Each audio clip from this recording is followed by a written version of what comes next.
जैसे कि बिहार दरोगा सेट के अंतर्गत इसके पिछले वीडियो हम पढ़ चुके थे। 1/9/2012 में जितने भी प्रश्न पूछे गए थे, आज देखेंगे हम इस वीडियो में 12/7/2017 में जितने भी प्रश्न पूछे गए हैं इस वीडियो में देखेंगे। बस आप इसे ध्यानपूर्वक देखिएगा और समझिएगा, और जो भी आपको महत्वपूर्ण पॉइंट लगे आप उसे नोट ही कर लीजिएगा, ताकि अगर यही प्रश्न एग्जाम में आए तो छूटने की संभावना बहुत ही कम बने। आइए बिना समय लेते हुए सीधे बढ़ते हैं अपने क्वेश्चन पर, ताकि समय की बर्बादी ना हो। देखिएगा, जिसमें से प्रश्न एक क्या है, हम थोड़ा सा जूम कर लेते हैं ताकि आपको प्रश्न अच्छा से देख सके। देखिएगा, हम क्या बोले हैं, 12/7/2017 में जो प्रश्न पूछे गए हैं, या तो पेपर 2 समान अध्ययन हम देखेंगे। इसमें से देखिएगा, प्रश्न 1 नंबर क्या है, तो उच्चतम न्यायालय के न्यायाधीश के अवकाश ग्रहण की उम्र कितना होता है, तो 65 वर्ष होता है। 65 वर्ष होता है। उच्चतम न्यायालय के न्यायाधीश बनने के लिए कोई भी सीमा निर्धारित नहीं की गई है, कोई भी सीमा निर्धारित नहीं किया गया है, लेकिन अनुच्छेद 124 के क्लॉज 2 के अनुसार इसका जो है अवकाश 65 वर्ष, क्या बोले हैं, 65 वर्ष के ही अंतर्गत होता है। पे ध्यान से याद रखिएगा। या चाहे तो उससे पहले राष्ट्रपति द्वारा हटा भी सकता है, कदाचार के आधार पर। आप इसे ध्यान से याद रखिएगा। क्वेश्चन नंबर देखिएगा दूसरा। क्वेश्चन नंबर दूसरा क्या है, तो फरवरी 2017 में मनाए गए विश्व रेडियो दिवस का विषय क्या था। फरवरी 2017 में मनाए गए विश्व रेडियो दिवस का विषय क्या था, तो याद रखिएगा, यह जो होगा आप हैं रेडियो, ऑप्शन नंबर डी होगा, आप इसे ध्यान से याद रखिएगा। इसी में हम एक प्रश्न बताते हैं, आप इसे ध्यान से याद रखिएगा। पूछेंगे जीएसटी सबसे पहले किस राज्य में लागू हुआ, तो जीएसटी जो है सबसे पहले असम राज्य में लागू हुआ। कहाँ, तो असम राज्य में। अगर 20 में पूछेंगे कि जीएसटी सबसे पहले किस देश में लागू हुआ, तो फ्रांस देश में सबसे पहले जीएसटी लागू हुआ था। आप इसे ध्यान से याद रखिएगा। क्वेश्चन नंबर देखिएगा तीसरा। क्वेश्चन नंबर तीसरा जो क्या है, तो देखिएगा, आवर्त सारणी किसने तैयार किया है। पूछा है आवर्त सारणी किसने तैयार किया है, याद रखिएगा, मेंडलीफ ने तैयार किया है। ऑप्शन नंबर डी होगा। 19वीं सदी के मध्य, क्या बोले हैं, 19वीं सदी के मध्य मेंडलीफ का जो पूर्ण नाम है, याद रखिएगा, पहले DI की बोले हैं, DI मेंडलीफ है, जो रूस के निवासी हैं। DI मेंडलीफ जो है कहाँ के निवासी हैं, तो रूस के निवासी हैं। इन्होंने ही तत्व नियम प्रस्तुत किया है, आप इसे ध्यान से याद रखिएगा। यही जो है मेंडलीफ की क्या, तो मेंडलीफ के आवर्त सारणी में उद्गार कतार को वर्ग में क्षैतिज कतार को आवर्त कहा है। मेंडलीफ की आवर्त सारणी में उद्गार कतारों के वर्ग को तथा क्षैतिज कतारों को आवर्त कहा है। किसने, तो मेंडलीफ ने। क्वेश्चन नंबर देखिएगा चौथा क्या है, तो इनमें से कौन भारत के राष्ट्रपति द्वारा नियुक्त नहीं होते। कौन जो है भारत के राष्ट्रपति द्वारा नियुक्त नहीं होते हैं, तो याद रखिए, यहाँ पूछे क्या, तो नहीं होते हैं, तो राजदूत होते हैं, प्रधानमंत्री होते हैं, भारत के मुख्य न्यायाधीश भी होते हैं, और क्या, तो उपराष्ट्रपति नहीं होते हैं। ऑप्शन नंबर डी होगा। एक जो है महाधिवक्ता की भी नियुक्ति राष्ट्रपति नहीं करता है। कौन करता है, तो राज्यपाल करता है। कौन करता है, तो महाधिवक्ता की नियुक्ति कौन करता है, तो राज्यपाल करता है। ये भी प्रश्न बार बार भी पूछा जाता है, लेकिन हम इसी में देखेंगे उपराष्ट्रपति के निर्वाचन में, क्या बोले हैं, उपराष्ट्रपति के निर्वाचन में राज्य विधानमंडल भाग नहीं लेता है। अगर उपराष्ट्रपति का चुनाव होता है तो राज्य के विधानमंडल भाग नहीं लेता है। निर्वाचन में, क्या बोले हैं, निर्वाचन में संसद के दोनों सदनों के कुल सदस्य भाग लेते हैं। निर्वाचन में जो है संसद के, आप जानते हैं कितने सदन है, तो 2 सदन है, एक है लोकसभा, एक है राज्यसभा और राष्ट्रपति जो होते हैं संसद का अभिन्न होते हैं। संसद के दोनों सदस्य में कुल सदस्य भाग लेते हैं, लेकिन निर्वाचन जो होता है आनुपातिक प्रतिनिधित्व प्रणाली एकल संक्रमणीय के द्वारा होता है। क्वेश्चन नंबर देखिएगा 5वां। क्वेश्चन नंबर क्या तो 5वां, विभिन्न राजनीतिक दलों की अस्वीकृति राष्ट्रीय पार्टी अथवा प्रादेशिक पार्टी के रूप में कौन प्रदान करता है? तो याद रखिएगा ऑप्शन नंबर बी होता है चुनाव आयोग करता है। कौन करता है? तो चुनाव आयोग करता है। किसी की भी वोट जो पड़ता है उसकी चुनाव आयुक्त हो उसे चुनाव चिन्ह प्रदान करते हैं। ऑप्शन नंबर बी होगा।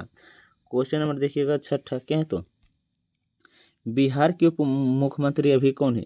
2017 के अनुसार पूछे जो है बिहार के उप मुख्यमंत्री कौन है? तो याद रखिएगा सुशील कुमार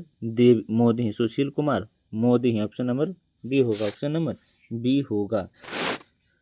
क्वेश्चन नंबर देखिएगा आगे क्या? तो क्वेश्चन नंबर देखिएगा 7वां जो है जो राज्य नहर सिंचाई पर सर्वाधिक आश्रित थे वह कौन है? कौन सा राज्य जो है नहर पर सर्वाधिक सिंचाई आश्रित है? तो याद रखिएगा पंजाब जो है सर्वाधिक आश्रित हैं। क्वेश्चन नंबर देखिएगा 8वां। क्वेश्चन नंबर 8वां क्या है? तो देखिएगा सूफी संत ख्वाजा मोहद्दीन चिश्ती का उर्स यहाँ पर मनाया जाता है। सूफी संत ख्वाजा मोहद्दीन चिश्ती का उर्स यहाँ पर मनाया जाता है। तो याद रखिएगा अजमेर शरीफ। क्या? तो अजमेर शरीफ है। तो देखिएगा राजस्थान में अरावली की पहाड़ी से घिरा हुआ अजमेर है। तो राजस्थान के आप जानते हैं कि राजधानी कहाँ है? राजस्थान की राजधानी जो पड़ता है राजस्थान की क्या बोले हैं राजधानी जो पड़ता है कहाँ पड़ता है? तो जयपुर में पड़ता है। यह जो है क्या बोले हैं अजमेर जो है अजमेर भी कहाँ पड़ता है? तो अजमेर जो है क्या बोले हैं अजमेर जो पड़ता है अजमेर भी कहाँ पड़ता है? तो अजमेर भी पड़ता है राजस्थान में। अजमेर राजस्थान में पड़ता है। अरावली पर्वत से घिरा है। अजमेर को ही झीलों का नगर कहा जाता है। अजमेर को ही झीलों का नगर कहा जाता है। आप इसे ध्यान से याद रखिएगा। इसके अलावा इसके अलावा कुछ और पॉइंट बताते हैं। अन्ना सागर क्या बोले हैं? अन्ना सागर, फाई सागर क्या बोले हैं? फाई सागर, पुष्कर सागर क्या बोले हैं? पुष्कर सागर यहाँ की प्रमुख झीलें हैं। किसकी है? तो राजस्थान की प्रमुख झीलें अन्ना सागर, फाई सागर, पुष्कर सागर जो हैं राजस्थान की प्रमुख झीलें हैं। आप इसे ध्यान से याद रखिएगा। शेख मोहद्दीन चिश्ती की एक दरगाह भी है जो राजस्थान में पड़ता है। वहाँ प्रति वर्ष मेला लगता है। जो है तो मेला लगता है। जैनियों का रखवाला मंदिर है। राजस्थान में जो है जैनियों का रखवाला एक मंदिर है जिसे नासिरिया कहते हैं। आप इसे ध्यान से याद रखिएगा। पुष्कर के समीप जो है ब्रह्मा जी का एक प्राचीन मंदिर है। पुष्कर झील के समीप ब्रह्मा जी का एक प्राचीन मंदिर है। आप इसे ध्यान से याद रखिएगा। इस अजमेर में हिंदू एवं मुसलमान का तीर्थ स्थल में अजमेर में जो है हिंदू और मुसलमान का भी तीर्थ स्थल है। तो जो भी बताए हैं हम पूरा रिलेटेड कहाँ से है? तो राजस्थान से। यहाँ पे इसे ध्यान से याद रखिएगा। यही सब प्रश्न पूछे जाते हैं कि पुष्कर मेला कहाँ मनाया जाता है? तो राजस्थान में। फतेह मेला कहाँ? तो राजस्थान में। यही सब पूछे जाते हैं। आप इसे ध्यान से याद रखिएगा। तो इसका ऑप्शन नंबर क्या होगा? सी। क्वेश्चन नंबर देखिएगा 9वां। क्वेश्चन नंबर 9वां क्या है? भारत के सुदूर पूर्व में जो देश सर्वाधिक लंबी सीमा बनाता है वह कौन है? भारत के सुदूर पूर्व में जो देश सर्वाधिक लंबी सीमा बनाता है वह कौन है? तो याद रखिएगा म्यांमार है। कौन है? तो म्यांमार है। ऑप्शन नंबर बी होगा। क्वेश्चन नंबर 10 देखिएगा क्या? तो रूअस्टेल रूपांतरिक रूप है। तो साइलो का किसका है? तो साइलो का है। ऑप्शन नंबर ए होगा। तो देखिएगा क्वेश्चन नंबर 10 का क्या बोले हैं? तो ए। क्वेश्चन नंबर देखिएगा 11। क्वेश्चन नंबर 11 देखते हैं। क्वेश्चन नंबर देखिएगा 11, बस आपको ध्यान में रहना चाहिए। देखिएगा, सिंधु नदी की लंबाई उतनी ही जितनी ब्रह्मपुत्र नदी की है। यह लंबाई कितनी है? यह लंबाई कितनी है? तो याद रखिएगा, क्वेश्चन नंबर 11 का जो आंसर होगा ऑप्शन नंबर बी, 2900 किलोमीटर है। किसकी? तो ब्रह्मपुत्र नदी की लंबाई जो है 2900 किलोमीटर है। लेकिन आपको कहीं कहीं 2880 किलोमीटर भी देखने को मिलेगा। अब देखिएगा, नदी से संबंधित है तो इसके बारे में हम थोड़ा सा बता देते हैं। देखिएगा, सिंधु नदी की कुल लंबाई, क्या बोले हैं? सिंधु नदी की कुल लंबाई जो है 2880 है, जो ब्रह्मपुत्र के समान है। इसको भी कहीं कहीं 2880 भी मिल जाता है। इसका फैलाव जो है, इसका जो फैलाव है 11,65,000 वर्ग किमी है। इन जिसका क्या बोले हैं? जिसका भारत में जो फैलाव है 3,21,290 है। 290 यहाँ पे से ध्यान से याद रखिएगा। ब्रह्मपुत्र नदी की कुल लंबाई 2900 किलोमीटर है। 2900 किलोमीटर है। सिंधु की लंबाई के लगभग बराबर है।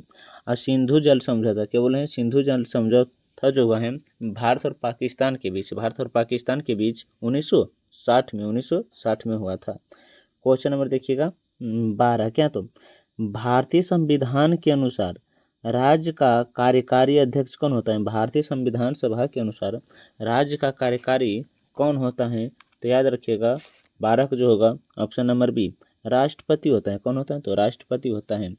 प्रश्न में राज्य शब्द का प्रयोग उचित नहीं है। यह जो राज्य का प्रयोग किया गया है यह उचित नहीं है। राज्य की जगह संघ शब्द प्रयोग करें। राज्य जहाँ है वहाँ संघ का प्रयोग करें।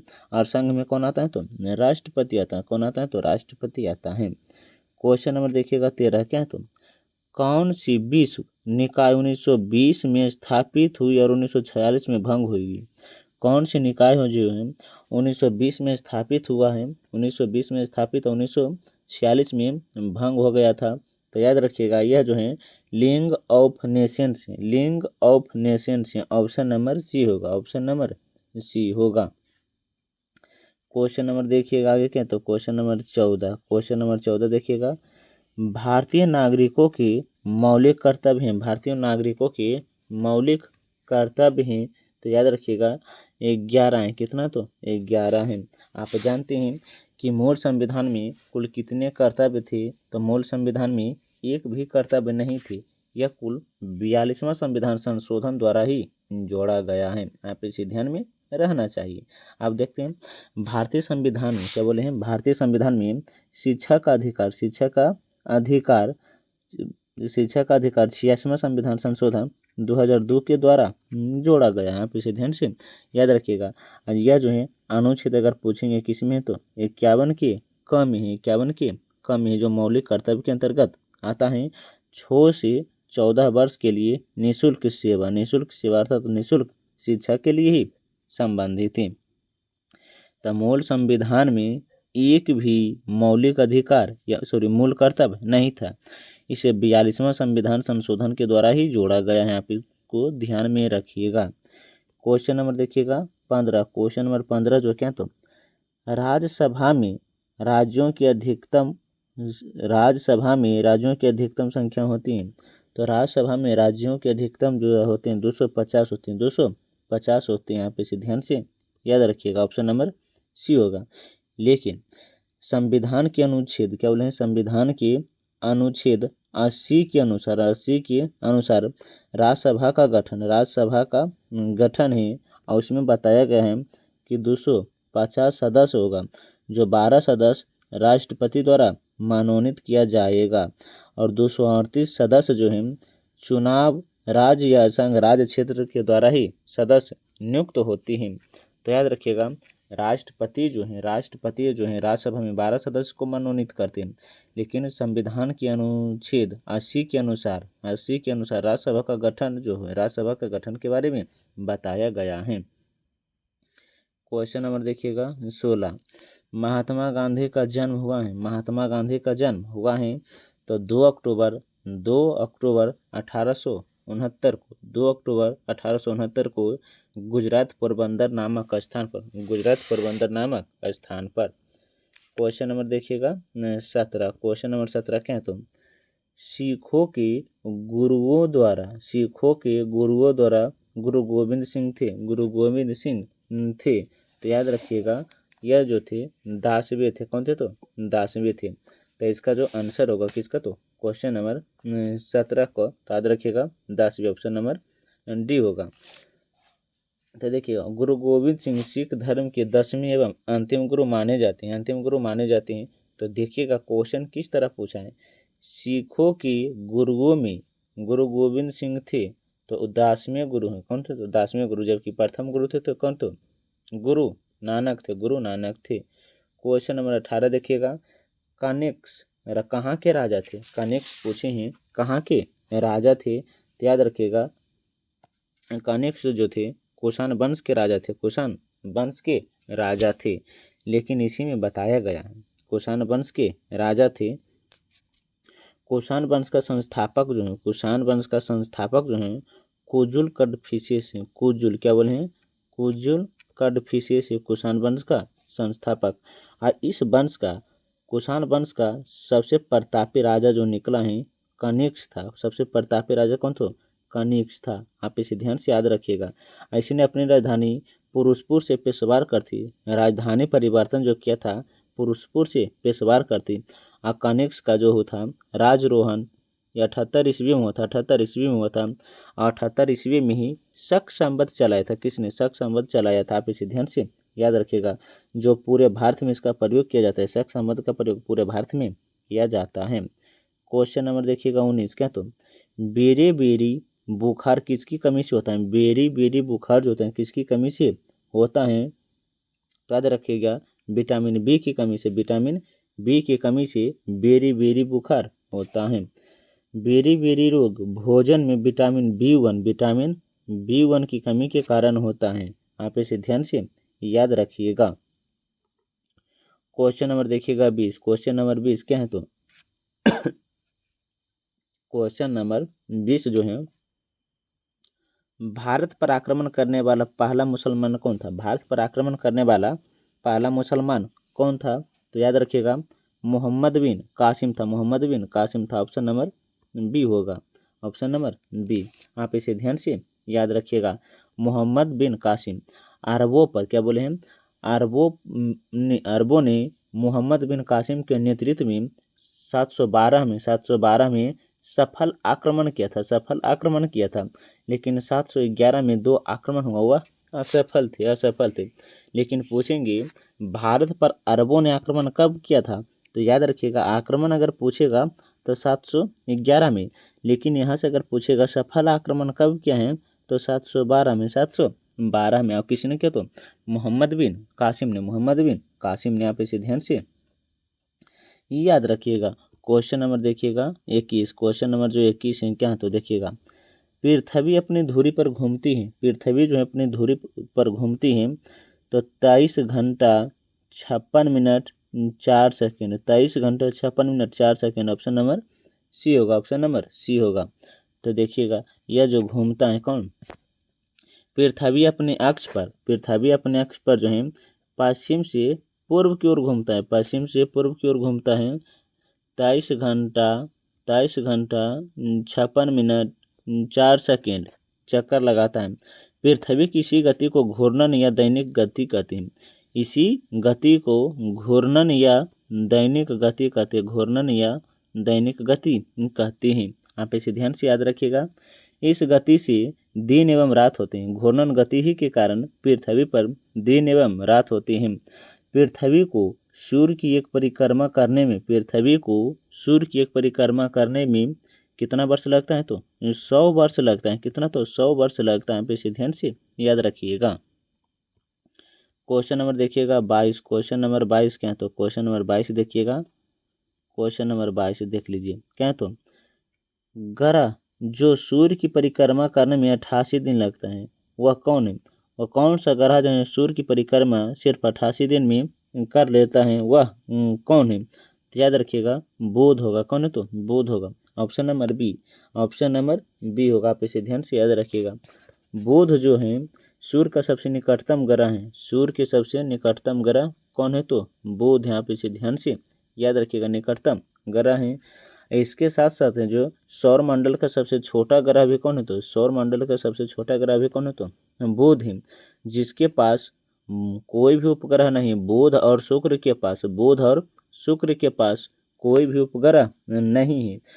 यह सूर्य की परिक्रमा, यह सूर्य की परिक्रमा जो है 87 दिन 23 घंटा में लगा लेते हैं। कौन? तो बुध लगा लेती हैं। यहाँ पर वायुमंडल नहीं होते हैं। बुध ग्रह पर जो है वायुमंडल नहीं होते। बुध ग्रह का कक्षीय झुकाव 7 डिग्री होता है। बुध ग्रह का कक्षीय झुकाव कितना होता है? तो 7 डिग्री होता है।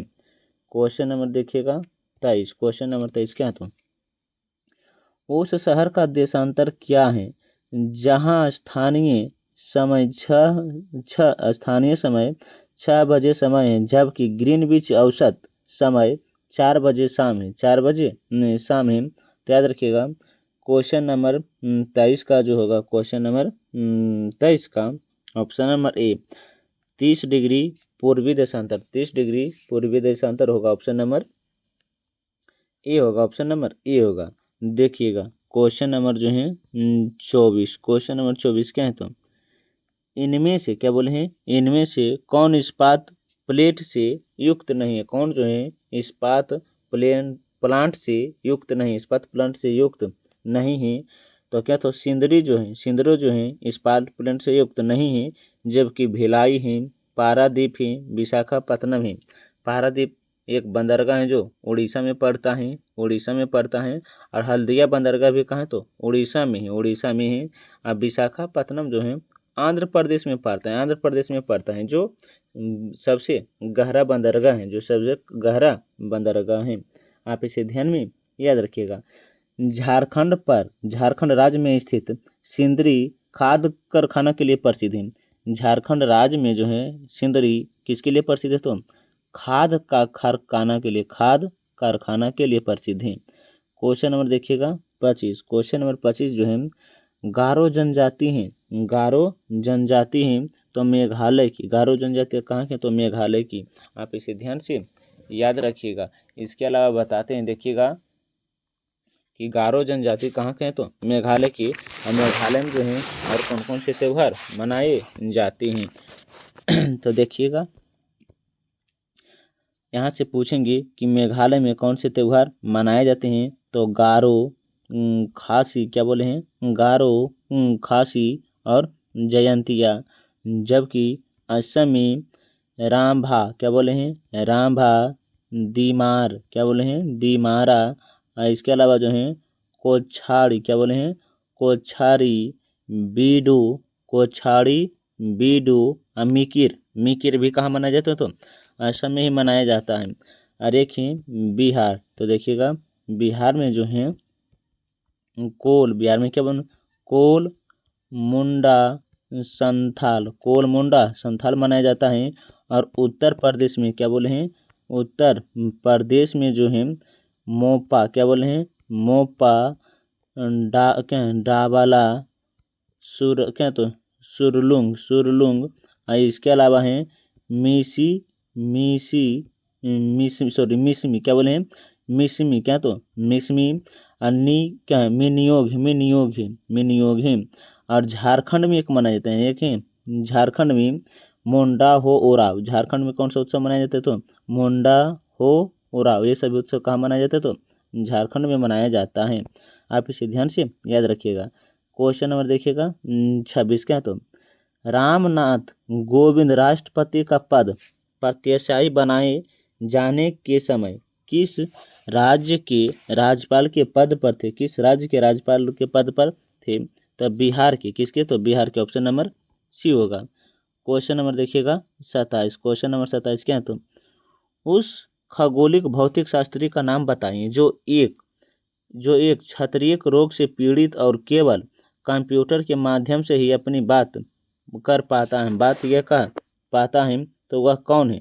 तो याद रखिएगा उसका जो नाम है क्या? तो स्फीटन हार्गिंग है, स्फीटन हार्गिंग है। ऑप्शन नंबर सी होगा, ऑप्शन नंबर सी होगा।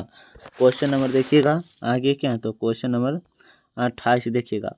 दिल्ली चलो का नारा, क्या बोले हैं, दिल्ली चलो का नारा दिया था, दिल्ली चलो का नारा दिया था किसने, याद रखिएगा दिल्ली चलो का जो नारा दिया था S C Bose, S C Bose ने दिया था। ऑप्शन नंबर ये होगा, दिल्ली चलो का नारा सुभाष चंद्र बोस ने दिया था, जिसे एस सी बोस भी कहा जाता है। देखिएगा दिल्ली चलो तथा तुम मुझे, दिल्ली चलो तथा तुम मुझे खून दो मैं तुम्हें आज़ादी दूंगा जैसी नारे स्वतंत्र आंदोलन के दौरान सुभाष चंद्र बोस ने दिया था, सुभाष चंद्र बोस ने दिया था। आज़ाद हिंद फौज सेना के लोग, आज़ाद हिंद फौज सेना के लोग जो हैं सुभाष चंद्र बोस द्वारा दिए गए जय हिंद के नारे में भी एक दूसरे के स्वागत किए हैं। तो जय हिंद का नारा भी किसने दिया था, सुभाष चंद्र बोस ने ही दिया था। तुम मुझे खून दो और दिल्ली चलो का नारा सुभाष चंद्र बोस ने ही दिया था।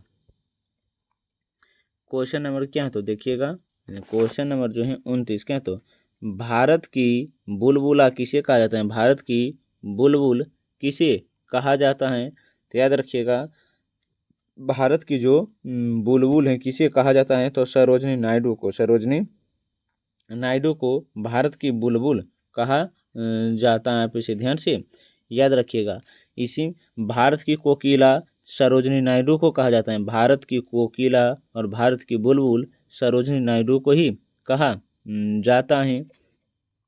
एक है स्वर कोकिला, स्वर कोकिला के नाम से कौन जाने जाते हैं, तो स्वर कोकिला के नाम से जो है लता मंगेशकर जाने हैं, स्वर कोकिला के नाम से लता मंगेशकर जाने जाती हैं। सरोजनी नायडू ने आज़ादी के संग्राम में अपना अमूल्य योगदान दी थी। आप इसे ध्यान से याद रखिएगा। सरोजनी नायडू जो हैं उत्तर प्रदेश के निवासी थे, उत्तर प्रदेश के निवासी थे, जो भारत की प्रथम महिला भी राज्यपाल, भारत की जो प्रथम महिला राज्यपाल भी बनी, प्रथम महिला राज्यपाल भी बनी थी।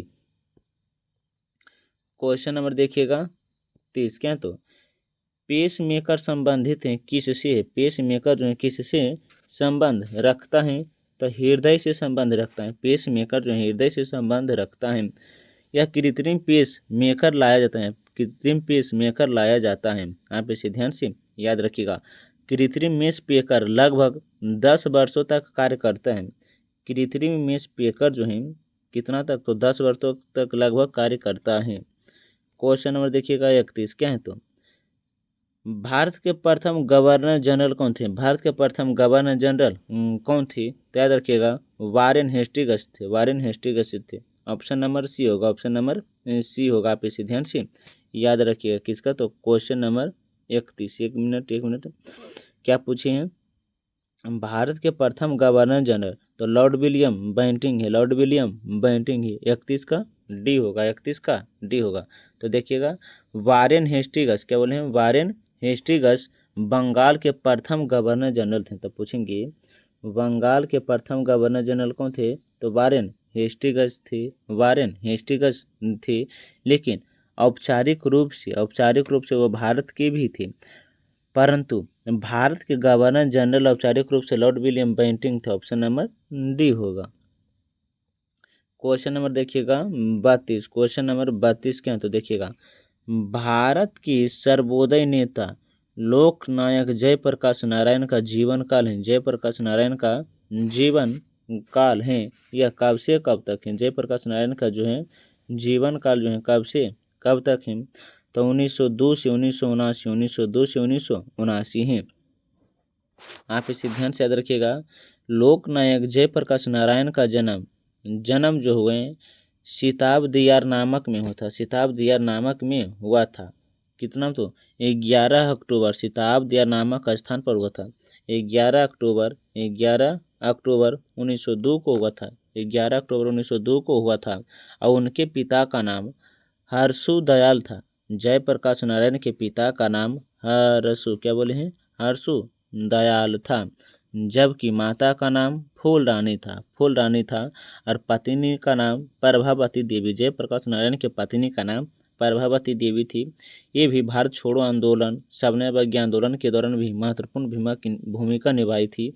और 8 अक्टूबर क्या बोले हैं 8 अक्टूबर 1979 को जयप्रकाश नारायण का देहांत हो गया था। 8 अक्टूबर 1979 को जयप्रकाश नारायण का देहांत हो गया था।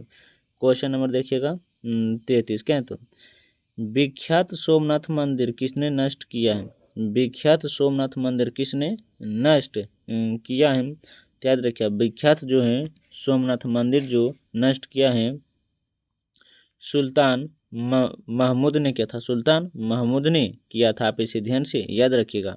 सुल्तान मोहम्मद गजनी ने किया था। महमूद गजनी ने किया था।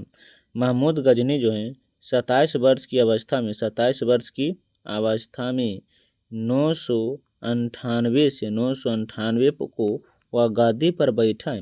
महमूद गजनबी जो है सुल्तान महमूद के नाम से भी जाना जाता है और 27 वर्ष की उम्र में गद्दी पर बैठा 998 में भारत पर 17 बार आक्रमण किया है। 17 बार आक्रमण किया है जिसमें से सबसे चर्चित आक्रमण जो है सोमनाथ का मंदिर पर है। सोमनाथ का मंदिर पर कब तो 1025 में। और सोमनाथ का मंदिर कहाँ पड़ता है तो सौराष्ट्र अर्थात तो गुजरात में पड़ता है। सुल्तान की उपाधि धारण करने वाला प्रथम महमूद गजनबी था। क्वेश्चन नंबर देखिएगा 34 क्या तो हर्षवर्धन के साम्राज्य के समय कौन से चीनी यात्री पर्यटक भारत आया था। कौन से चीनी यात्री पर्यटक भारत आया था। तो याद रखिएगा हर्षवर्धन के समय ह्वेनसांग आया था। कौन तो ह्वेनसांग आया था। अगर पूछेंगे ह्वेनसांग भारत कब आया तो 629 में आया था। 629 में आया था लेकिन 630 में भारत को में पहुंचा। 630 में वहां से चला था और 630 में भारत पहुंचा और 645 तक भारत में रहा। 645 तक भारत में रहा लगभग 15 वर्ष। आप इसे ध्यान से याद रखिएगा।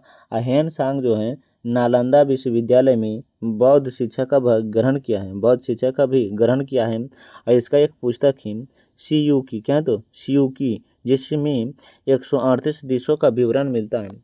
जिसमें सीयूकी में कितने देशों का विवरण मिलता है तो 138 देशों का विवरण मिलता है। आप इसे ध्यान से याद रखिएगा। ह्वेनसांग के अध्ययन के समय नालंदा विश्वविद्यालय का कुलपति जो था ह्वेनसांग जिस समय भारत आए और उस समय जो नालंदा विश्वविद्यालय में शिक्षा ग्रहण कर रहे थे तो वहाँ का कुलपति कौन था तो आचार्य शीलभद्र थे। आप इसे ध्यान से याद रखिएगा।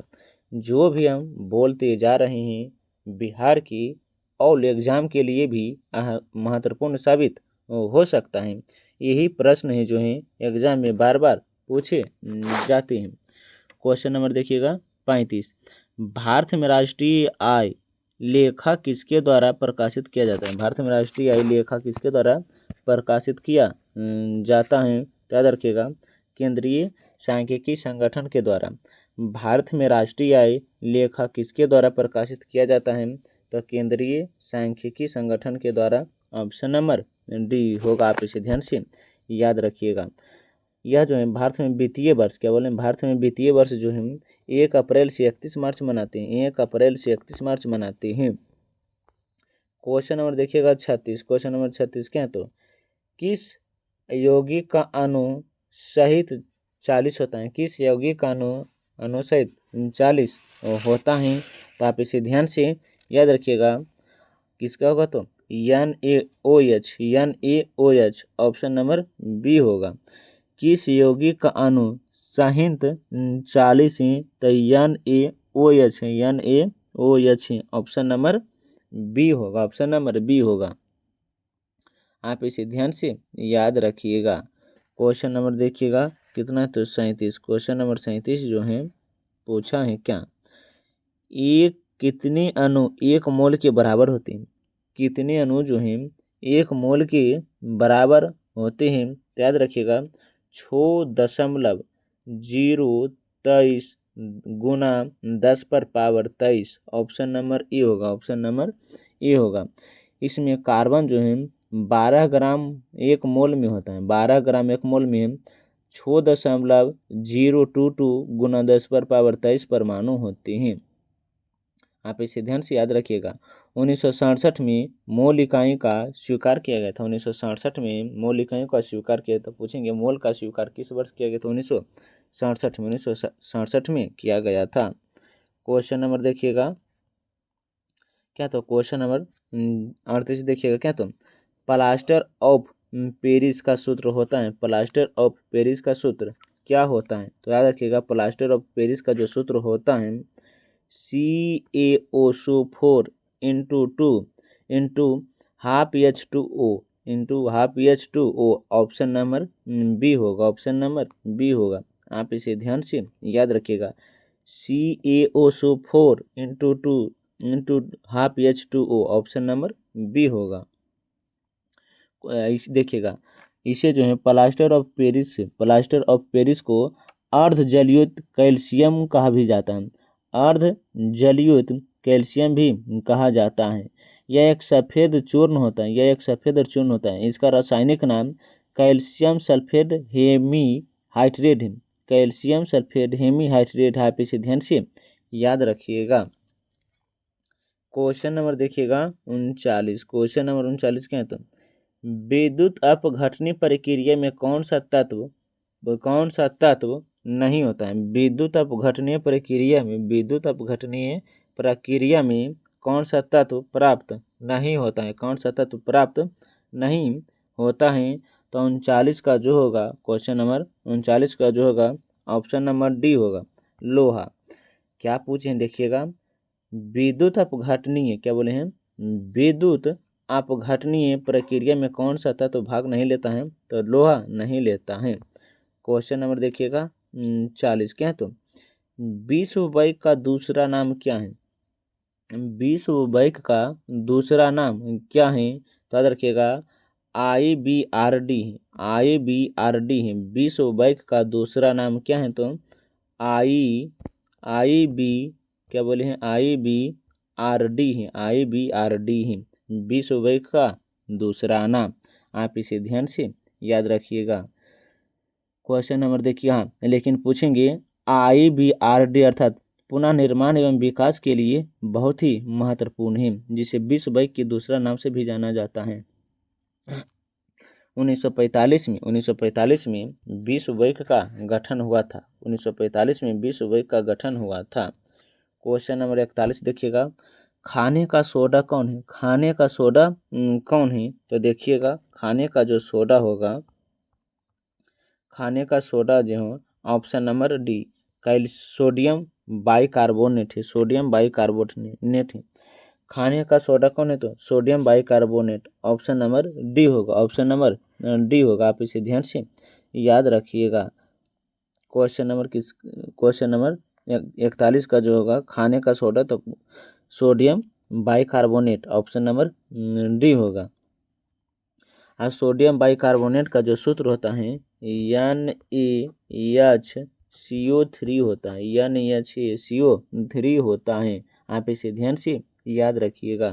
क्वेश्चन नंबर देख लीजिए 42, क्वेश्चन नंबर 42 क्या है, तो वेल्डिंग के लिए किस मिश्रण का उपयोग किया जाता है? किस मिश्रण का उपयोग किया जाता है? तो याद रखिएगा 42 का जो होगा, क्या बोले हैं, 42 का जो होगा option number A iron oxide और एल्युमिनियम, आयरन ऑक्साइड और एल्युमिनियम, ऑप्शन नंबर ए होगा। क्वेश्चन नंबर देखिएगा 43, क्वेश्चन नंबर 43 क्या है, तो देखिएगा सोडियम क्लोराइड में उपस्थित कौन सी अशुद्ध नमी सोखती है? सोडियम क्लोराइड में उपस्थित कौन सी अशुद्ध नमी सोखती है? तो याद रखिएगा magnesium chloride, option number B होगा। क्वेश्चन नंबर 44 देखिएगा फास्फोरस का कौन सा अयस्क नहीं है? फास्फोरस का कौन सा अयस्क नहीं है? तो याद रखिएगा ग्रेनाइट नहीं, ऑप्शन नंबर डी होगा, ऑप्शन नंबर डी होगा। क्वेश्चन नंबर 45 देखिएगा परमाणु के नाभिक में होते हैं, याद रखिएगा प्रोटॉन और न्यूट्रॉन होते हैं। परमाणु के नाभिक में क्या होते हैं? तो प्रोटॉन और न्यूट्रॉन होते हैं। आप इसे ध्यान से याद रखिएगा। क्वेश्चन नंबर देखिएगा 46, क्वेश्चन नंबर 46 क्या है, आँख के किस भाग पर, क्या बोले हैं, आँख के किस भाग पर प्रतिबिंब, आँख के किस भाग पर प्रतिबिंब वस्तु का, आँख के किस भाग पर वस्तु का प्रतिबिंब बनता है, वस्तु का प्रतिबिंब बनता है, तो याद रखिएगा रेटिना पर बनता है। किस पर, तो रेटिना पर बनता है। ऑप्शन नंबर सी होगा। क्वेश्चन नंबर देखिएगा 47, वृद्धनता का दूसरा नाम क्या है, वृद्धनता का दूसरा नाम क्या है, तो याद रखिएगा 47 का जो होगा वृद्धनता का दूसरा नाम जो है, वृद्धनता का दूसरा नाम है, याद रखिएगा डाल्टन प्रभाव है, डाल्टन प्रभाव है। ऑप्शन नंबर डी होगा, ऑप्शन नंबर डी। वृद्धनता का दूसरा नाम क्या, तो डाल्टन का प्रभाव है। क्वेश्चन नंबर 48 देखिएगा क्या, तो विभवांतर मापा जाता है, विभवांतर जो है मापा जाता है किससे, तो वोल्ट मीटर द्वारा जो है विभवांतर मापा जाता है, वोल्ट मीटर द्वारा जो विभवांतर मापा जाता है। क्वेश्चन नंबर 49 देखिएगा क्या, तो कौन सा उपकरण विद्युत ऊर्जा को यांत्रिक ऊर्जा में बदलते हैं, कौन सा उपकरण जो है विद्युत ऊर्जा को यांत्रिक ऊर्जा में बदलता है, तो क्वेश्चन नंबर 49 का जो होगा, क्वेश्चन नंबर 49 का ऑप्शन नंबर ए होगा, विद्युत मोटर, विद्युत मोटर ऑप्शन नंबर ए होगा। विद्युत ऊर्जा को, विद्युत ऊर्जा को, विद्युत ऊर्जा को यांत्रिक ऊर्जा में कौन बदलता है, तो विद्युत मोटर है, विद्युत मोटर है। यांत्रिक ऊर्जा को विद्युत ऊर्जा में कौन बदलता है, यांत्रिक ऊर्जा को विद्युत ऊर्जा में कौन बदलता है, तो डायनमो बदलता है, कौन, तो डायनमो बदलता है। रासायनिक ऊर्जा को विद्युत ऊर्जा में कौन बदलता है, रासायनिक ऊर्जा को विद्युत ऊर्जा में कौन बदलता है, तो विद्युत सेल बदलता है, विद्युत सेल बदलता है। यांत्रिक ऊर्जा की, यांत्रिक ऊर्जा को ध्वनि ऊर्जा में, क्या बोले हैं, यांत्रिक ऊर्जा को ध्वनि ऊर्जा में कौन बदलता है, तो सितार बदलता है, कौन, तो सितार बदलता है। ध्वनि ऊर्जा को विद्युत ऊर्जा में कौन बदलता है, ध्वनि ऊर्जा को विद्युत ऊर्जा में कौन बदलता है, तो माइक्रोफोन बदलता है, माइक्रोफोन बदलता है। आपको ये सभी चीज़ ध्यान में रहना चाहिए। क्वेश्चन नंबर देखिएगा, ये तो बता दिए हैं। क्वेश्चन नंबर देखिएगा क्या होगा, तो 50, क्वेश्चन नंबर 50, सूर्य से आती हुई पराबैंगनी किरणें में कौन हमें बचाती हैं, सूर्य से जो पराबैंगनी किरणें आती हैं उससे हमें कौन बचाती हैं, तो O3 ओजोन बचाती हैं, कौन, तो O3 ओजोन बचाती हैं। आप इसे ध्यान से याद रखिएगा। O3 को जैसे ओजोन गैस, हमें यह जो है पृथ्वी का सुरक्षा कवच है, सुरक्षा कवच है, जो क्लोरोफ्लोरोकार्बन, क्लोरोफ्लोरोकार्बन CFC के द्वारा बचाती हैं। क्वेश्चन नंबर 51 देखिएगा, बांध के जल में कौन सा ऊर्जा संचरित रहता है, बांध के जल में कौन सा ऊर्जा संचरित रहता है, तो स्थित ऊर्जा, स्थित ऊर्जा ऑप्शन नंबर ए होगा, ऑप्शन नंबर ए होगा। क्वेश्चन नंबर 52 देखिएगा, क्वेश्चन नंबर 52 क्या, तो क्वेश्चन नंबर 52 देखिएगा क्या, तो क्वेश्चन नंबर 52 जो है देखिए, क्या, तो 72 किलोमीटर प्रति आवर का वेग का अर्थ होता है, 72 किलोमीटर प्रति आवर का अर्थ होता है, तो याद रखिएगा इसका जो आंसर होगा 20 मीटर प्रति सेकेंड होगा, 20 मीटर प्रति सेकेंड होगा। यह जो है किलोमीटर को मीटर में, मीटर प्रति सेकेंड में बदला है, तो आप इस तरह कर लीजिए 72 गुना, क्या बोले हैं, 72 गुना 1000 मीटर, 72 गुना 1000 मीटर, और 60, क्योंकि हमें बदलना है घंटा में, तो क्या, तो 60 गुना 60 सेकेंड कर लीजिए। यहाँ से 1 जीरो, यहाँ से 1 जीरो काट लीजिए, और 6 छक 36, 36 दूना 72 कर लीजिए। यहाँ तक ऑप्शन दिया, नहीं तो देख लीजिए 1 जीरो 1 जीरो काटेंगे तो कितना होगा, 20 होगा, कितना होगा, तो 20, ऑप्शन नंबर सी होगा। क्वेश्चन नंबर देखिएगा 53 कौन है, कौन सी भौतिक मात्रा जड़त्व का मापन है, कौन सी भौतिक मात्रा जड़त्व की मापन है, तो याद रखिएगा इसका जो आंसर होगा ऑप्शन नंबर बी है, द्रव्यमान जो है भौतिक मात्रा का जड़त्व का मापन है। क्वेश्चन नंबर देखिएगा 54, गतिज ऊर्जा का रासायनिक समीकरण है, गतिज ऊर्जा का रासायनिक समीकरण है ऑप्शन नंबर ए है, option number A. Question number देखिएगा 55, क्या होगा तो विश्व का सबसे बड़ा दूसरा, विश्व का सबसे बड़ा बड़ा क्या दूरदर्शी कहाँ पर स्थित है, विश्व का सबसे बड़ा दूरदर्शी कहाँ पर स्थित है, कहाँ पर स्थित है, तो 55 का जो होगा ऑप्शन नंबर ए कैलिफोर्निया में, कैलिफोर्निया में। क्वेश्चन नंबर देखिएगा 55 हो गए हैं। क्वेश्चन नंबर देखिएगा 56, क्वेश्चन नंबर 56 देखिएगा क्या है तो वायुजीवी शोषण के दौरान, वायुजीवी शोषण के दौरान किसका पूर्ण ऑक्सीकरण होता है, किसका पूर्ण ऑक्सीकरण होता है, तो ग्लूकोज का, ग्लूकोज का। क्वेश्चन नंबर देखिएगा 57, रक्त का कौन सा घटक शरीर के अंगों को, रक्त का कौन सा घटक शरीर के अंगों को ऑक्सीजन पहुंचाता है, ऑक्सीजन पहुंचाता है, तो याद रखिएगा शरीर का कौन सा घटक जो है, रक्त का कौन सा घटक, रक्त का कौन सा घटक शरीर के अंगों को ऑक्सीजन पहुंचाता है, तो याद रखिएगा आरबीसी जो है, आरबीसी, ऑप्शन नंबर डी होगा। क्वेश्चन नंबर देखिएगा 58, क्वेश्चन नंबर 58 क्या है तो रासायनिक तत्वों की दूसरे तत्वों के सहयोग से करने की क्षमता पर पता लगाया जाता है, पता लगाया जाता है क्या, तो याद रखिएगा यह संयोजकता पता लगाया जाता है, क्या तो संयोजकता पता लगाया जाता है। क्वेश्चन नंबर देखिएगा 59, क्वेश्चन नंबर 59 क्या है तो कौन सा अंग पाचित भोजन में विषालुत पदार्थ का अवशोषण करता है, कौन सा अंग पाचित भोजन में विषालुत का अवशोषण करता है, तो याद रखिएगा यह जो होगा लीवर के द्वारा, लीवर के द्वारा, ऑप्शन नंबर डी होगा।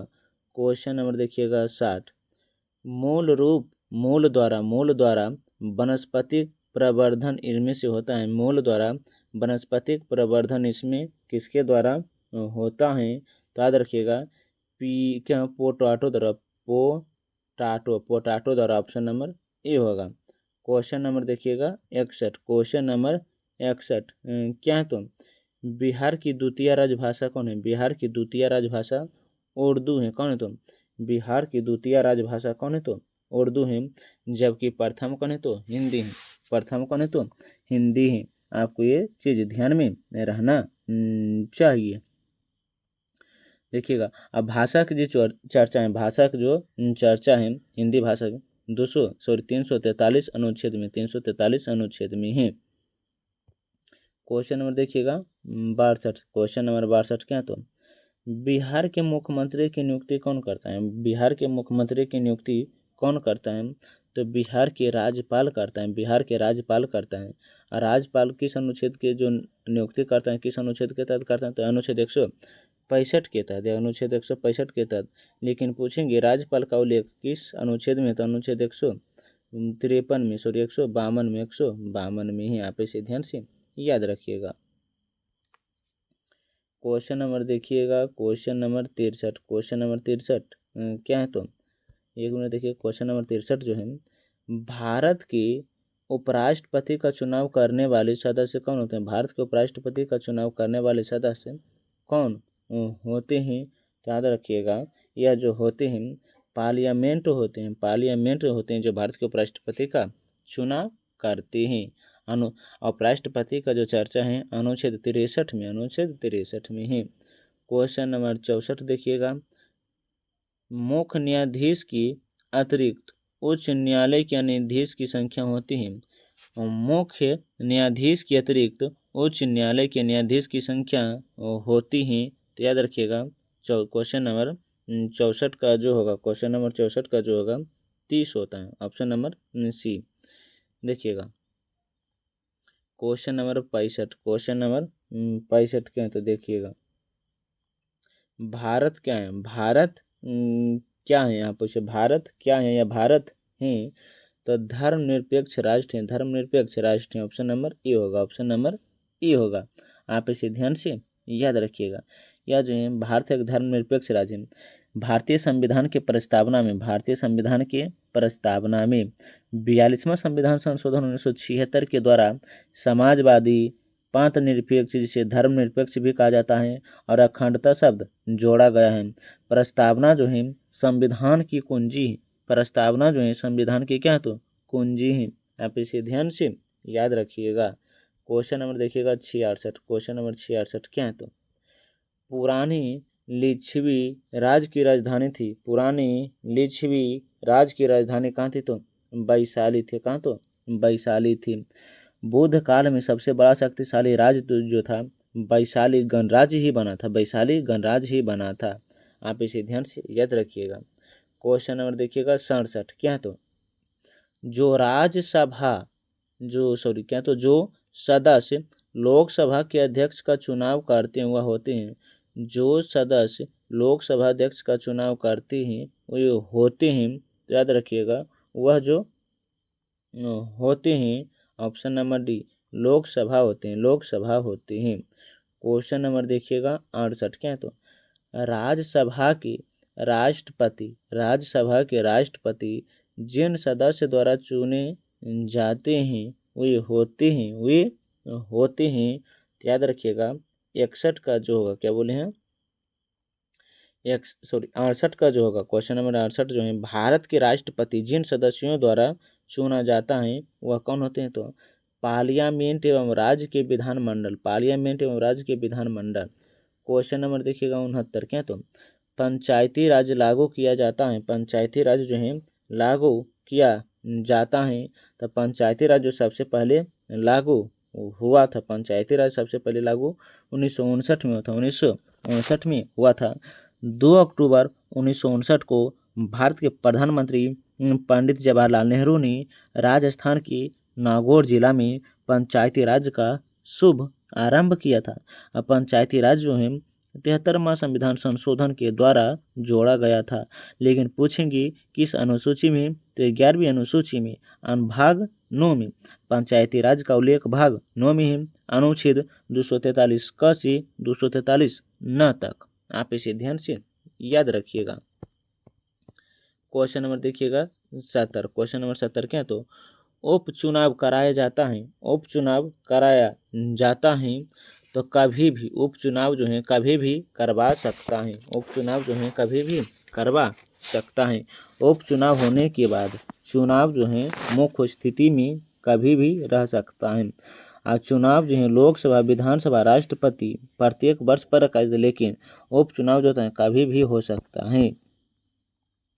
क्वेश्चन नंबर 71 देखिएगा सिंधु घाटी सभ्यता के लोग पूजा करते थे। सिंधु घाटी सभ्यता के लोग जो है पूजा करते थे किन की तो पशुपति के करते थे। पशुपति के करते थे। पशु में कोबड़ा वाला सांड जो है पशु में कोबड़ा वाला सांड या उर्वरता की देवी को सिंधु घाटी में पूजते थे। आप इसे ध्यान से याद रखिएगा। क्वेश्चन नंबर 72 देखिएगा त्रिपिटक धार्मिक ग्रंथ है। त्रिपिटक जो है धार्मिक ग्रंथ है किससे संबंधित है तो एक देखिएगा आप जानते हैं एक है, पहले हम इसका आंसर बता देते हैं। त्रिपिटक धार्मिक ग्रंथ यह किससे संबंध रखते हैं तो याद रखिएगा यह जो है बौद्ध धर्म से संबंध रखते हैं। बौद्ध धर्म से संबंध रखते हैं। अब लेकिन हम बताते हैं एक ही सूत पिटक के नाम आप सुने हैं, अभिधम पिटक के भी नाम सुने होंगे और विनय पिटक के भी नाम सुने होंगे। तो सूत पिटक में जो है बुद्ध के धार्मिक और विचारों का संग्रहण है। अभिधम पिटक में बौद्ध ग्रंथ एवं नियमों का उल्लेख है। विनय पिटक में बौद्ध दर्शन की विवेचना है। बौद्ध दर्शन की विवेचना है। क्वेश्चन नंबर देखिएगा 73 संयुक्त राष्ट्र संघ स्थापित हुआ है। संयुक्त राष्ट्र संघ स्थापित हुआ है तो याद रखिएगा 1945 में 24 अक्टूबर 1945 को संयुक्त राष्ट्र संघ की स्थापना हुआ था। ब्रिटेन, फ्रांस, अमेरिका, रूस तथा चीन ये 5 देश अस्थायी हैं। 5 देश अस्थायी हैं। तब पूछेंगे संयुक्त राष्ट्र में कुल कितने देश हैं तो 15 हैं। कितने तो कुल 15 देश हैं, जिसमें से 5 अस्थायी हैं और 10 जो हैं अस्थायी हैं। लेकिन 5 अस्थायी कौन है तो ब्रिटेन अस्थायी हैं। ब्रिटेन अस्थायी हैं। फ्रांस, अमेरिका, रूस और कौन है तो चीन ये क्या तो शामिल माने अस्थाई है। और इसका जो मुख्यालय पड़ता है, संयुक्त राष्ट्र संघ का जो मुख्यालय पड़ता है न्यूयॉर्क पड़ता है। कहाँ पड़ता है तो न्यूयॉर्क पड़ता है। क्वेश्चन नंबर 74 देखिएगा, केंद्र सरकार द्वारा 30 मई 19 केंद्र सरकार द्वारा 30 मई 2017 को कितने रुपये का नया नोट जारी करने की घोषणा की गई थी। केंद्र सरकार द्वारा 30 मई 2017 को कितने रुपये का नोट नया जारी करने की घोषणा की गई थी। तो याद रखिएगा 1 रुपये की ऑप्शन नंबर ए होगा, option number A. Question number देखिएगा 75, क्वेश्चन नंबर 75 क्या तो क्वेश्चन नंबर 75 देखिएगा। क्वेश्चन नंबर 75 जो है पूछा है, पानीपत की तीसरी लड़ाई कब हुई। तो पानीपत की जो तीसरी लड़ाई हुई 1761 में 14 जनवरी 1761 में हुआ था। आप इसे ध्यान से याद रखिएगा। अहमद शाह अब्दाली और मराठा के बीच जिसमें से मराठा की हार हुई थी। क्वेश्चन नंबर देखिएगा 76, चंद्रगुप्त मौर्य की साम्राज्य की राजधानी कहाँ थी। चंद्रगुप्त मौर्य के साम्राज्य की जो राजधानी कहाँ थी। तो याद रखिएगा यह जो क्वेश्चन नंबर 76 जो होगा पाटलिपुत्र थी, ऑप्शन नंबर सी होगा। देखिएगा क्वेश्चन नंबर जो है क्वेश्चन नंबर देख लीजिए आगे क्या तो क्वेश्चन नंबर 77, राजतरंगिणी में कल्हण ने जिस राज्य का वर्णन किया है वह कौन है। तो याद रखिएगा कश्मीर का वर्णन किया है कल्हण अपने राजतरंगिणी में, अर्थात कश्मीर का इतिहास लिखा है। याद रखिएगा क्वेश्चन नंबर देखिएगा 78, मुगल वंश की स्थापना कब हुई। मुगल वंश की स्थापना जो हुआ है कब हुआ है। तो याद रखिएगा मुगल वंश की जो स्थापना हुआ है यह 1526 में हुआ था। 1526 में मुगल वंश की स्थापना हुआ है। 78 का भी होगा। पानीपत की लड़ाई 21 अप्रैल 1526 में बाबर ने इब्राहिम लोदी को पराजित किया था। बाबर जो था इब्राहिम लोदी को पराजित किया था और साथ ही दिल्ली पर मुगल वंश की स्थापना 1526 में डाल दी थी। क्वेश्चन नंबर देखिएगा 79 क्या तो किस व्यावसायिक कार कंपनी ने भारत में अपने वाहनों की बिक्री कर बंद करने की घोषणा 8 मई 2017 को की थी। 8 मई 2017 तक की थी। तो याद रखिएगा इसका जो आंसर होगा तो general motors option number C होगा। क्वेश्चन नंबर 80 देखिएगा क्या तो अशोक महान जो था यह किसका पुत्र था। तो यह बिंदुसार का पुत्र था। और अशोक महान जो है मौर्य वंश से संबंध रखते हैं और मौर्य वंश के संस्थापक अब जानते हैं कि चंद्रगुप्त मौर्य हैं। क्वेश्चन नंबर देखिएगा 81, क्वेश्चन नंबर 81 कहाँ तो गर्म पानी का स्रोत कहाँ है। तो राजगिरी जो है गर्म पानी का स्रोत है। बिहार में सर्वाधिक एवं ऐतिहासिक जो है गर्म जल कुंड जो है राजगीर में है। जिसमें से है देखिएगा कि राजगीर में कौन कौन सा कुंड है। सप्तधारा कुंड राजगीर में है, सूर्य कुंड राजगीर में है, मखदुम कुंड राजगीर में है, नानक कुंड राजगीर में है। ये सभी राजगीर में ही है। यह जो है 70 डिग्री 70 डिग्री सेल्सियस से भी अधिक गर्म होता है। आप इसे ध्यान से याद रखिएगा। क्वेश्चन नंबर देखिएगा आगे क्या तो 82, मध्य प्रदेश के नेपानगर किसके लिए प्रसिद्ध है। तो क्या तो न्यूजिप्ट फैक्ट्री के लिए न्यूजिप्टरी फैक्ट्री के लिए ऑप्शन नंबर बी होगा। क्वेश्चन नंबर 83 देखिएगा भारत सरकार सबसे ज़्यादा राजस्व एकत्रित करता है किसके द्वारा। भारत सरकार जो है सबसे ज़्यादा राजस्व किसके द्वारा एकत्रित करता है। तो अखबारी कर के द्वारा अखबारी कर से ऑप्शन नंबर डी होगा। क्वेश्चन नंबर देखिएगा कागज अगर पूछेंगे कागज का पहला कारखाना कब सफल रहा।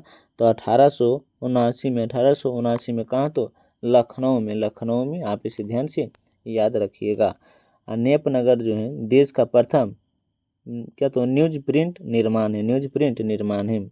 क्वेश्चन नंबर 84 देखिएगा, नाबार्ड का नाम क्या है, नाबार्ड का नाम क्या है, याद रखिएगा नाबार्ड का जो नाम पड़ता है कृषि की सहायता के लिए विशिष्ट बैंक का है, कृषि की सहायता के लिए विशिष्ट बैंक है, ऑप्शन नंबर सी होगा, ऑप्शन नंबर सी होगा।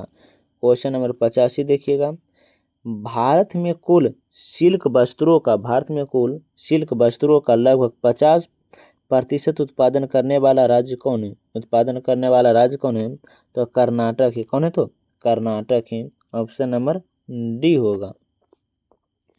क्वेश्चन नंबर देखिएगा, क्वेश्चन नंबर 1 मिनट देखिएगा, क्वेश्चन नंबर कितना होगा, तो 86, क्वेश्चन नंबर 86 क्या है, तो देख लीजिएगा, समुदाय के स्वच्छ का पता लगाता है, समुदाय का स्वच्छ पता लगाता है तो मृत्यु दर से, मृत्यु दर से, ऑप्शन नंबर सी होगा, ऑप्शन नंबर सी होगा।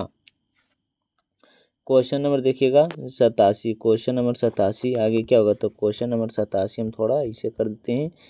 क्वेश्चन नंबर 87 देखिएगा, क्वेश्चन नंबर 87 क्या है, तो मुख्य मॉर्निंग स्टार, मॉर्निंग स्टार किसे कहा जाता है, मॉर्निंग स्टार किस ग्रह को कहा जाता है, तो याद रखिएगा शुक्र को कहा जाता है। मॉर्निंग स्टार किसको कहा जाता है, तो शुक्र को कहा जाता है। सबसे चमकीला ग्रह शुक्र है, भोर का तारा शुक्र है, शाम का तारा शुक्र है, आप इसे ध्यान से याद रखिएगा। क्वेश्चन नंबर देखिएगा 88, 8 मार्च को मनाया जाता है, 8 मार्च को जो है मनाया जाता है क्या, तो याद रखिएगा विश्व महिला दिवस के रूप में 8 मार्च को मनाते हैं, 8 मार्च को विश्व महिला दिवस के रूप में मनाते हैं। लेकिन पूछेंगे विश्व महिला दिवस तो 8 मार्च है, बाल दिवस क्या पूछें, बाल दिवस अगर पूछेंगे क्या बोले हैं, बाल दिवस, तो देखिएगा 1 मिनट, बाल दिवस अगर पूछेंगे तो बाल दिवस जो है, बाल दिवस जो है 14 नवंबर को मनाते हैं, बाल दिवस 14 नवंबर को मनाते हैं। लेकिन पर्यावरण दिवस 5 जून को, पर्यावरण दिवस 5 जून को, पृथ्वी दिवस 22 अप्रैल को मनाते हैं, 22 अप्रैल को। विश्व स्वास्थ्य दिवस 7 अप्रैल को, विश्व स्वास्थ्य दिवस जो है 7 अप्रैल को मनाते हैं। क्वेश्चन नंबर देखिएगा 89, क्वेश्चन नंबर 89 क्या है, तो क्वेश्चन नंबर 89 जो होगा, जब कोई वस्तु पानी में डुबाई जाती है तो उसके भार में कमी आ जाती है, तो उसके भार में क्या कमी आ जाती है, यह किसके कारण होता है, यह किसके कारण होता है, तो याद रखिएगा यह जो होगा क्वेश्चन नंबर 89 का उसके द्वारा हटाए द्रव्यों की मात्रा, उसके द्वारा हटाए गए द्रव्यों की मात्रा, option number C, option number C होगा। क्वेश्चन नंबर देखिएगा 90, क्वेश्चन नंबर 90 क्या है, तो 1 मिनट देखिएगा, क्वेश्चन नंबर 90 जो है TRP का अर्थ क्या होता है, TRP का अर्थ क्या होता है, तो याद रखिएगा टेलीविजन रीडिंग पॉइंट होता है, टेलीविजन रीडिंग पॉइंट होता है, ऑप्शन नंबर डी होगा। क्वेश्चन नंबर देखिएगा 91, क्वेश्चन नंबर 91 क्या है, तो रक्त का कौन सा अवयव शरीर की मांसपेशियों में ऑक्सीजन पहुंचाता है, शरीर का कौन सा अवयव जो है, शरीर का कौन सा अवयव, रक्त का कौन सा अवयव, रक्त का कौन सा अवयव शरीर के मांसपेशियों में ऑक्सीजन पहुंचाता है, ऑक्सीजन पहुंचाता है, तो याद रखिएगा हीमोग्लोबिन है, हीमोग्लोबिन, ऑप्शन नंबर बी होगा। क्वेश्चन नंबर 92 देखिएगा, कौन सा उदित दूसरे वृक्षों की टहनियों पर वृद्धि कर सकता है, कौन सा उदित दूसरे वृक्षों की टहनियों पर वृद्धि करता है, तो याद रखिएगा इसका जो आंसर होगा आर्किड करता है, कौन करता है, तो आर्किड करता है, ऑप्शन नंबर ए होगा। क्वेश्चन नंबर देखिएगा 93, जीवित कोशिकाओं की प्रक्रिया को नियंत्रित कौन करता है, जीवित कोशिकाओं की प्रक्रिया को नियंत्रित कौन करता है, तो याद रखिएगा न्यूक्लियस करते हैं, न्यूक्लियस करते हैं, ऑप्शन नंबर ए होगा। क्वेश्चन नंबर 94 देखिएगा, पुष्प में द्विनिषेचन के पश्चात गुणसूत्र की संख्या होती है, पुष्प में द्विनिषेचन के पश्चात, पुष्प में द्विनिषेचन के पश्चात गुणसूत्र की संख्या होती है तो त्रिगुणित हो जाती हैं, त्रिगुणित हो जाती हैं। क्वेश्चन नंबर 95 देखिएगा, न्यूजीलैंड का राष्ट्रीय, न्यूजीलैंड का कौन सा पक्षी विलुप्त है, न्यूजीलैंड का जो है कौन सा पक्षी विलुप्त है, तो मोआ पक्षी जो है, क्या बोले हैं, मोआ पक्षी जो हैं विलुप्त हैं। क्वेश्चन नंबर देखिएगा 96, प्राणी कोशिका में कौन सी कोशिकांग कभी भी नहीं पाई जाती है? कौन सी कोशिकांग जो है कभी भी नहीं पाई जाती हैं? तो याद रखिएगा क्वेश्चन नंबर 96 जो होगा ऑप्शन नंबर सी, सील भीति। क्या होगा? तो सील भीति। क्वेश्चन नंबर देखिएगा आगे क्या, तो क्वेश्चन नंबर देखिएगा, क्वेश्चन नंबर क्या है? तो क्वेश्चन नंबर देखिएगा 97 क्या है? तो मानव की क्या तो कायिक कोशिका में गुणसूत्र होता है। मानव की कायिक कोशिका में गुणसूत्र होते हैं तो कितने होते हैं? तो याद रखिएगा तो कितने? तो 46 होते हैं। कितने? तो 46 होते हैं। क्वेश्चन नंबर देखिएगा 98 क्या है? तो किस जीव में किस जीव में कसाभ पाया जाता है? किस जीव में कसाभ पाया जाता है? तो याद रखिएगा पैरामीशियम में ऑप्शन नंबर सी होगा। क्वेश्चन नंबर 99 देखिएगा, रसोई गैस एलपीजी का मुख्य घटक होती है तो मीथेन होती है। कौन होती है? तो मीथेन होती है। क्वेश्चन नंबर देखिएगा 100 जो इस वीडियो का लास्ट प्रश्न है, जल जिसमें कैल्शियम अथवा मैग्नीशियम के घुलनशील लवण होते हैं उसे क्या कहते हैं? तो कठोर जल कहते हैं। क्या कहते हैं? तो कठोर जल कहते हैं या मृदु जल कहते हैं। कठोर जल या मृदु जल कहते हैं। आप इसे ध्यान से याद रखिएगा। देखिएगा 2017 में जो भी बिहार दरोगा में प्रश्न पूछे गए हैं हम वही सभी इस वीडियो में करा दिए हैं। बस आप इसे ध्यानपूर्वक एक बार पुनः दोबारा देख लीजिएगा, क्योंकि यही सब प्रश्न जो हैं आगे एग्जाम में पूछे जाते हैं।